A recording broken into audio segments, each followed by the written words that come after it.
Hi friends, ನಮಸ್ತೆ ಎಲ್ಲರಿಗೂ. ಸವಿರುಚಿ ಚಾನಲ್ಗೆ ಮತ್ತೊಮ್ಮೆ ಸ್ವಾಗತ. ಇವತ್ತಿನ ರೆಸಿಪಿ ಬಂದು ಸಿಹಿ ಗೆಣಸಿನಿಂದ ಲಾಡುನ ಮಾಡ್ತಾ ಇದ್ದೀನಿ. ರುಚಿ ಅಂದರೆ ತುಂಬಾ ಚೆನ್ನಾಗಿರುತ್ತೆ. ಮಕ್ಕಳು ಹಾಗೇನೆ ಗೆಣಸನ್ನ ಬೇಯಿಸ್ಕೊಟ್ರೆ ತಿನ್ನೋಕ್ಕೆ ಇಷ್ಟಪಡಲ್ಲ ನೋಡಿ.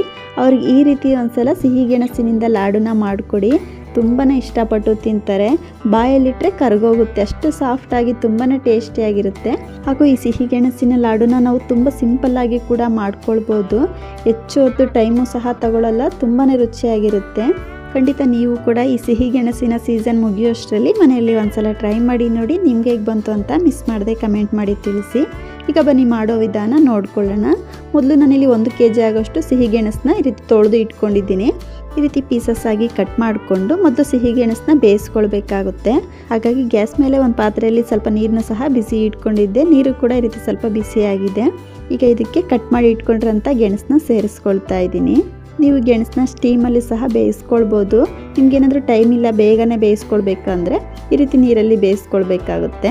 ಈ ರೀತಿ ಕಂಪ್ಲೀಟಾಗಿ ಸೇರಿಸ್ಕೊಂಡು ಗೆಣಸನ್ನ ಒಂದು 10 ನಿಮಿಷ ಚೆನ್ನಾಗಿ ಬೇಯಿಸ್ಕೊಳ್ತಾ ಇದ್ದೀನಿ. ನೋಡ್ತಾ ಇರ್ಬೋದು, ಒಂದು 10 ರಿಂದ 15 ನಿಮಿಷ ಗೆಣಸನ್ನ ಚೆನ್ನಾಗಿ ಬೇಯಿಸ್ಕೊಂಡಿರೋದಾಗಿದೆ. ತುಂಬ ಹೊತ್ತು ಬೇಯಿಸ್ಕೊಳ್ಳೋ ಅವಶ್ಯಕತೆ ಇಲ್ಲ. ಒಂದು 10-15 ನಿಮಿಷಕ್ಕೆಲ್ಲ ಗೆಣಸು ತುಂಬ ಬೇಗನೆ ಬೆಂದೋಗ್ಬಿಡುತ್ತೆ. ನೋಡ್ತಾ ಇರ್ಬೋದು, ಇದಿಷ್ಟ ಆದರೆ ಸಾಕು. ಇದನ್ನ ಒಂದು ಪ್ಲೇಟ್ಗೆ ತೆಗೆದಿಟ್ಕೊಳ್ತಾ ಇದ್ದೀನಿ.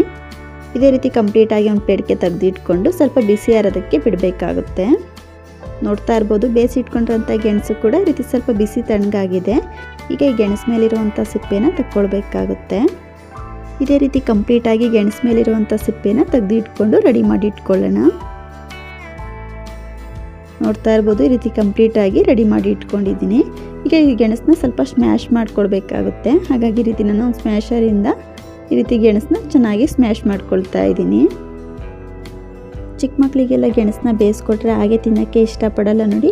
ಅವ್ರಿಗೆ ಈ ರೀತಿ ಡಿಫ್ರೆಂಟಾಗಿ ಈ ರೀತಿ ಸ್ವೀಟ್ನ ಮಾಡಿಕೊಟ್ರೆ ತುಂಬಾ ಇಷ್ಟಪಟ್ಟು ತಿಂತಾರೆ. ಹಾಗೂ ಆರೋಗ್ಯಕರವಾಗಿ ಕೂಡ ಇರುತ್ತೆ. ಖಂಡಿತ ಒಂದ್ಸಲ ಟ್ರೈ ಮಾಡಿ ನೋಡಿ. ಈ ರೀತಿ ಕಂಪ್ಲೀಟಾಗಿ ಬೇಯಿಸಿಟ್ಕೊಂಡಂಥ ಗೆಣಸನ್ನ ಸ್ಮ್ಯಾಶ್ ಮಾಡ್ಕೊಳ್ತಾ ಇದ್ದೀನಿ. ನೋಡಿದ್ರಲ್ವಾ, ಈ ರೀತಿ ಕಂಪ್ಲೀಟಾಗಿ ಗೆಣಸನ್ನ ಸ್ಮ್ಯಾಶ್ ಮಾಡಿಕೊಂಡು ಇದನ್ನ ಸೈಡಲ್ಲಿ ಎತ್ತಿಟ್ಕೊಂಡಿರೋಣ.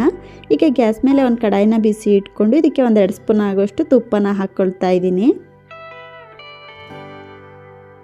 ಈ ರೀತಿ ಕಂಪ್ಲೀಟಾಗಿ ತುಪ್ಪನ ಸೇರಿಸ್ಕೊಂಡು ಈ ರೀತಿ ಸ್ವಲ್ಪ ತುಪ್ಪ ಬಿಸಿಯಾದ ನಂತರ ಇದಕ್ಕೆ ಕಟ್ ಮಾಡಿರೋಂಥ ಗೋಡಂಬಿ ಬಾದಾಮಿನ ಸೇರಿಸ್ಕೊಳ್ತಾ ಇದ್ದೀನಿ.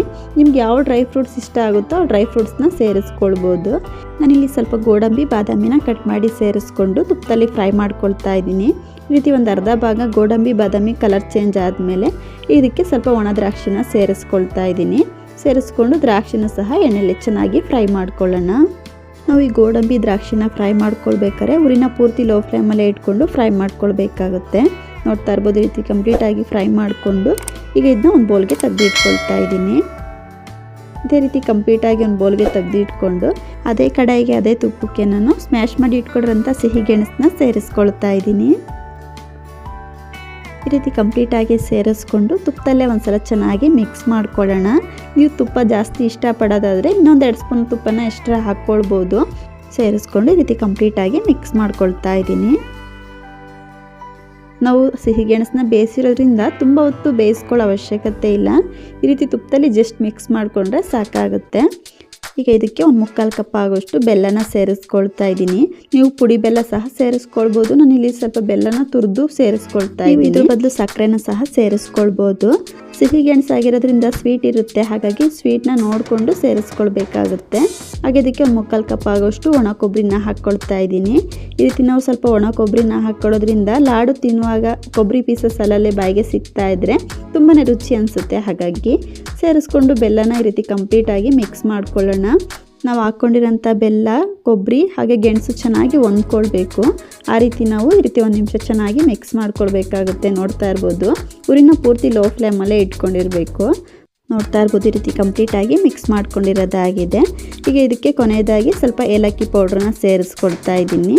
ಹಾಗೆ ಆವಾಗಲೇ ಫ್ರೈ ಮಾಡಿ ಇಟ್ಕೊಂಡಿರೋಂಥ ಗೋಡಂಬಿ ದ್ರಾಕ್ಷಿನ ಸೇರಿಸ್ಕೊಳ್ತಾ ಇದ್ದೀನಿ. ಈ ರೀತಿ ಕಂಪ್ಲೀಟಾಗಿ ಸೇರಿಸ್ಕೊಂಡು ಇದನ್ನ ಒಂದ್ಸಲ ಚೆನ್ನಾಗಿ ಮಿಕ್ಸ್ ಮಾಡಿಕೊಂಡು ಗ್ಯಾಸ್ನ ಆಫ್ ಮಾಡ್ಕೊಂಡ್ಬಿಡ್ಬೇಕು. ಹಾಗಾಗಿ ಈ ರೀತಿ ಕಂಪ್ಲೀಟಾಗಿ ಮಿಕ್ಸ್ ಮಾಡಿಕೊಂಡು ಇದು ಸ್ವಲ್ಪ ಬಿಸಿ ಆರಿದ ಮೇಲೆ ನಿಮ್ಗೆ ಯಾವ ಸೈಜಲ್ಲಿ ಬೇಕೋ ಆ ಸೈಜಲ್ಲಿ ಉಂಡೆಗಳಾಗಿ ರೆಡಿ ಮಾಡ್ಕೊಳ್ಬೋದು. ಈ ರೀತಿ ಕಂಪ್ಲೀಟಾಗಿ ಮಿಕ್ಸ್ ಮಾಡಿಕೊಂಡು ಇದನ್ನ ಒಂದು ಪ್ಲೇಟ್ಗೆ ತೆಗೆದಿಟ್ಕೊಳ್ತಾ ಇದ್ದೀನಿ. ಈ ರೀತಿ ಕಂಪ್ಲೀಟಾಗಿ ಒಂದು ಪ್ಲೇಟ್ಗೆ ತೆಗೆದಿಟ್ಕೊಂಡು ಲಾಡು ಶೇಪ್ಗೆ ಉಂಡೆನ ರೆಡಿ ಮಾಡ್ಕೊಳ್ಳೋಣ. ಹಾಗಾಗಿ ಕೈಗೆ ಸ್ವಲ್ಪ ತುಪ್ಪನ ಹಚ್ಕೊಂಡು ಈಗ ರೆಡಿ ಮಾಡಿ ಇಟ್ಕೊಂಡಿರೋಂಥ ಮಿಶ್ರಣ ಈ ರೀತಿ ಉಂಡೆಗಳಾಗಿ ರೆಡಿ ಮಾಡ್ಕೊಳ್ತಾ ಇದ್ದೀನಿ. ನಾವು ಈ ಸ್ವೀಟ್ನ ನೀರು ಕುಡಿದಷ್ಟು ತುಂಬ ಸುಲಭವಾಗಿ ಕೂಡ ಮಾಡ್ಕೊಳ್ಬೋದು. ನೋಡ್ತಾ ಇರ್ಬೋದು, ಲಾಡು ಶೇಪ್ಗೆ ಈ ರೀತಿ ರೆಡಿ ಮಾಡಿಕೊಂಡ್ರೆ ಆಯಿತು. ಇದೇ ರೀತಿ ಕಂಪ್ಲೀಟಾಗಿ ರೆಡಿ ಮಾಡಿ ಇಟ್ಕೊಳ್ಳೋಣ. ನಾನು ಈ ರೀತಿ ಸ್ವಲ್ಪ ಲಾಡನ್ನ ರೆಡಿ ಮಾಡಿ ಇಟ್ಕೊಂಡಿದ್ದೀನಿ. ಮಕ್ಕಳು ಸಿಹಿ ಗೆಣಸನ್ನ ಬೇಯಿಸ್ಕೊಟ್ರೆ ಹಾಗೆ ತಿನ್ನೋಕ್ಕೆ ಇಷ್ಟಪಡಲ್ಲ ನೋಡಿ. ಅವ್ರಿಗೆ ಈ ರೀತಿ ಡಿಫ್ರೆಂಟಾಗಿ ಸಿಹಿ ಗೆಣಸಿನ ಲಾಡನ್ನ ಮಾಡಿಕೊಟ್ರೆ ತುಂಬಾ ಇಷ್ಟಪಟ್ಟು ಕೂಡ ತಿಂತಾರೆ. ನೋಡೋದ್ರಲ್ಲ ಫ್ರೆಂಡ್ಸ್, ಇವತ್ತಿನ ರೆಸಿಪಿ ನಿಮ್ಮೆಲ್ಲರಿಗೂ ಇಷ್ಟ ಆಯಿತು ಅಂದ್ಕೊಳ್ತೀನಿ. ಇಷ್ಟ ಆದರೆ ಈ ವಿಡಿಯೋಗೊಂದು ಲೈಕ್ ಮಾಡಿ, ಶೇರ್ ಮಾಡಿ, ಹಾಗೂ ಇನ್ನಷ್ಟು ಈಸಿ ರೆಸಿಪಿಗಾಗಿ ಸವಿರುಚಿ ಚಾನಲ್ನ ಸಬ್ಸ್ಕ್ರೈಬ್ ಮಾಡ್ಕೊಂಡು ಕೂಡ ನೋಡಿ. ಪಕ್ಕದಲ್ಲೇ ಇರುವಂಥ ಬೆಲ್ ಬಟನ್ ಕೂಡ ಕ್ಲಿಕ್ ಮಾಡಿ. ಇನ್ನೊಂದು ಒಳ್ಳೆ ರೆಸಿಪಿಯೊಂದಿಗೆ ಸಿಗೋಣ. Thank you.